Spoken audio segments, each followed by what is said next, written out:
Today's episode is about something that hits a lot of high performers. You can make a decision, commit, do your part, and then someone else's business decision changes the entire trajectory. So what do you do next? I'm going to tell you what happened to me, how this podcast even exists, and then I'll give you simple action and reflection items to help you move toward your next success. This is the Your Next Success podcast, and I'm your host, Dr. Carolyn Sangle. I'm a life-first career coach and strategist on a mission to normalize questioning your career, because I believe each of us is made on purpose for a purpose only we can fulfill.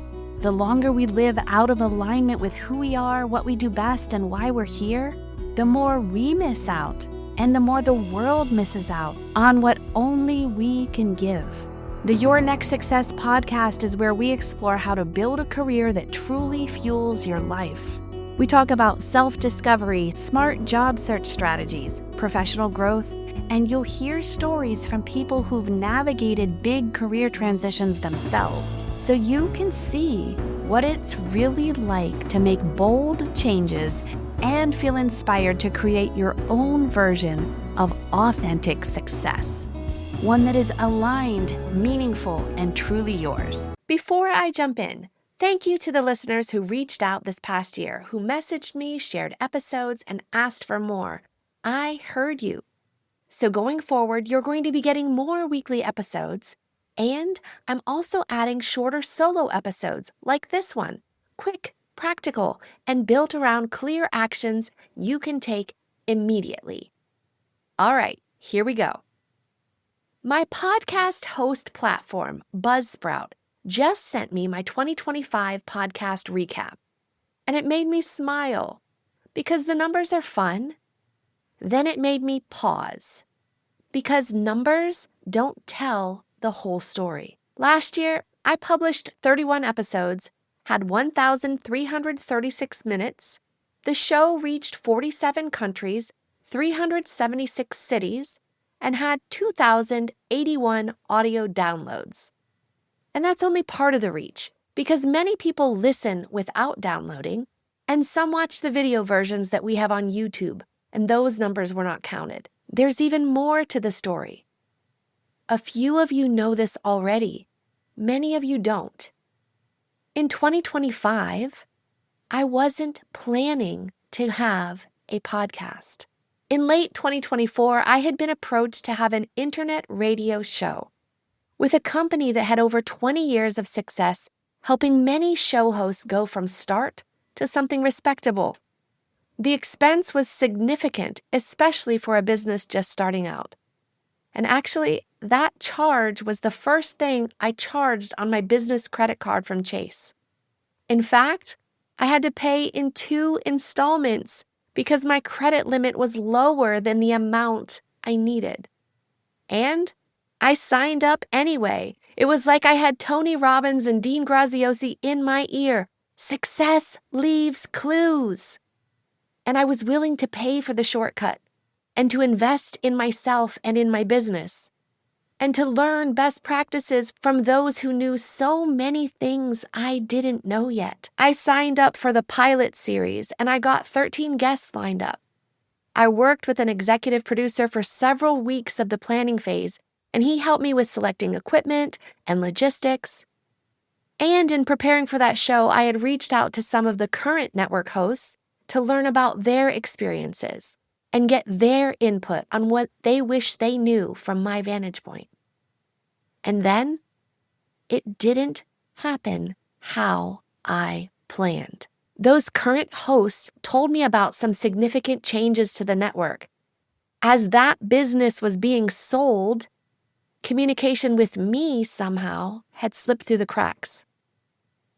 They were moving from an internet radio to a podcast format, starting with 0 listeners, no longer leveraging the established distribution that they had built over 2 decades.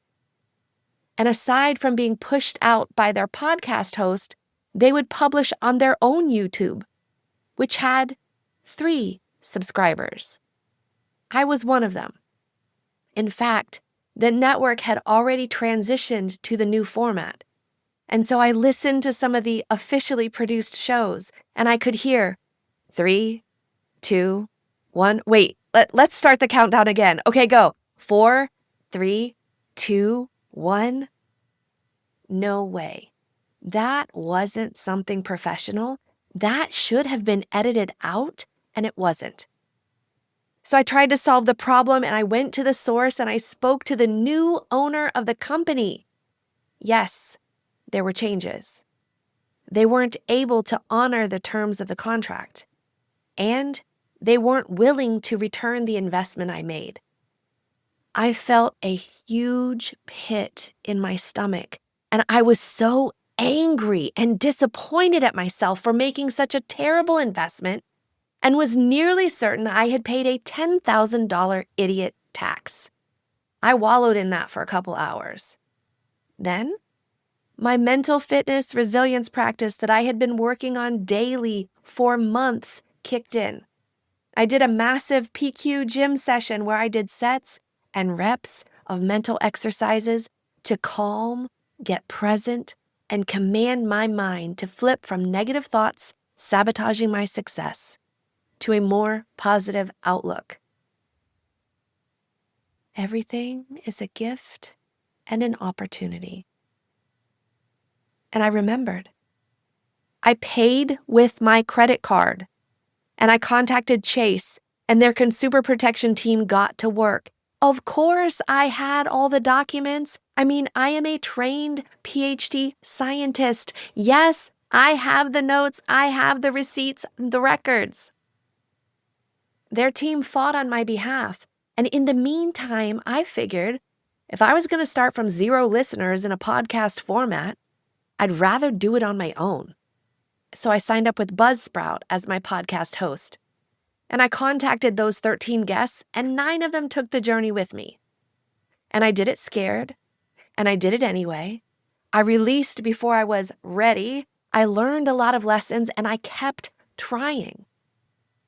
Somewhere along the way, Good Pods ranked Your Next Success as the #1 independently produced leadership podcast for the month of July. And today it continues to show up on multiple all-time charts. And this still makes me do a double take. #3 in the top 100 indie chemistry all-time chart. #13 in the top 100 indie coaching all-time chart. #14 in the top 100 chemistry all-time chart. #28 in the top 100 indie leadership all-time chart. #45 in the top 100 coaching all-time chart. And I can tell you with certainty, I am so glad the thing I wanted and planned for didn't happen. Pivoting to a podcast was indeed a gift and opportunity. What I thought I was paying for was a shortcut. What I gained was ownership of the platform, the process, the relationships, and the mission. I learned all about podcasting, built new skills, created something completely authentic, more aligned, and more me. I've met incredible people, built genuine relationships, and watched listeners take brave steps toward clarity, confidence, and work that actually fuels the life they want. So what about you? As you reflect on last year, what didn't work out but created space for something better aligned to emerge? If you stopped treating the reroute as a setback and started treating it as information, what is it telling you? And what is one next right thing you can do in the next 24 hours that restores momentum? Keep moving forward. Keep taking action. One next right thing at a time. And this time next year, you may be surprised at what you're able to accomplish. If you're still listening, thank you. If you're in a reroute right now and you want clarity on your next move, I would love to support you.